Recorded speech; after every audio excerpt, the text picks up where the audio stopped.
नमस्कार गावल्यांना. तांबा कृषी पर्यटन केंद्र कुडा माड्याचीवाडी येथे आपलं मनपूर्वक स्वागत.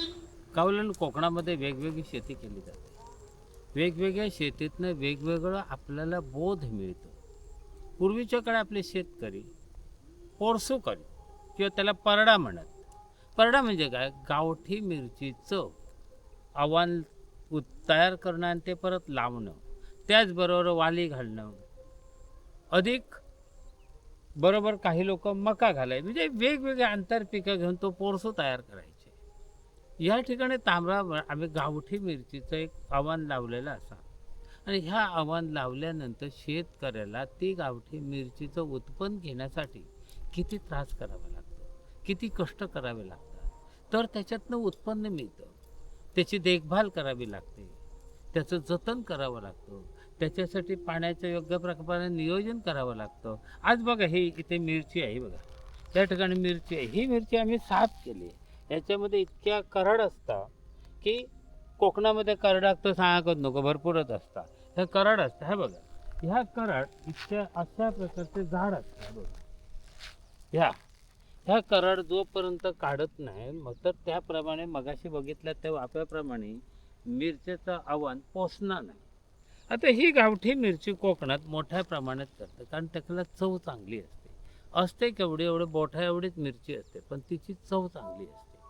आणि ही चव आपल्या जेवणामध्ये कायम राहायला पाहिजे. आणि ही मिरचीचं पोरस मे महिन्यात, एप्रिल महिन्यात याच्यातनं उत्पन्न मिळतं. म्हणून जानेवारी, फेब्रुवारी, मार्च ह्या टायमध्ये ह्या आव्हान लावून हे पोरसं तयार केलं जातं. आणि हे आपल्याला पावसाळ्यामध्ये ह्याचा उपयोग व्हावा, पावसाळ्यामध्ये आपल्याला ह्याच्यातनं आपल्या जेवणामध्ये हे वापरता यावं, अधिक ह्याच्यातनं थोडंफार जास्त उत्पन्न मिळलं तर ते विक्री करता येतं. विक्री करताना ह्या गावठी मिरचीच्या आजच्या बाजाराची किंमत काय आहे?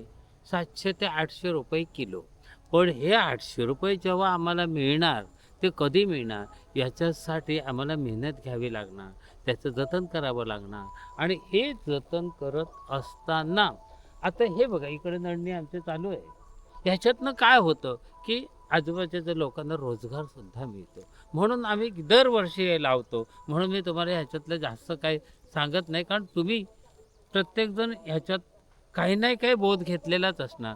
तर असं हे आमच्या तांबा कृषी पर्यटनावर आम्ही हे आव्हान लावलं. ह्याची आम्ही ही नडणी आता काढतो, आणि नडणी काढल्यानंतर ह्याची पूर्ण भरणी करणार, भरणी देणार, मातीची भर देणार आहोत. आणि त्याच्यानंतर त्याची जी नंतर चांगल्या प्रकारे वाढ होऊन जे मिरचीचं उत्पन्न मिळतं, हे थोडं चांगल्या मोठ्या प्रकारे आता हे लावलं आहे. निसर्ग आहे शेवटी, निसर्गाने साथ दिली तर शेतकरी त्या आपल्या कष्टावर कुठेतरी आनंद व्यक्त करतो. निसर्गाने साथ दिली नाही तर शेतकरी दुःख व्यक्त करतो. पण शेवटी सुख आणि दुःख हे आयुष्यातले दोन वेगवेगळे बाजू आहेत.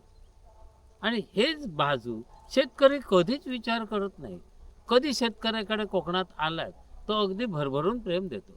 येलं तर शेरभर मिरची सहज पिशवेत टाकतो, आणि ती सहज मिरची पिशवेत टाकत असताना त्याला आनंद असतो, आपुलकी असते, प्रेम असतं की मी माझ्या शेतातलं कोणाला तरी एक दान केलं. ही दातृत्व भावना मनात कुठेतरी हळूच झुळूक देऊन जाते. मग असं हे आपण घेतलेलं तांबाचं गावठी मिरचीचं ह्या ठिकाणी उत्पन्न घेण्याचा आम्ही प्रयत्न करतोय. नक्कीच तुम्हाला हा व्हिडिओ कसा वाटला हे आम्हाला नक्कीच कळवा. धन्यवाद.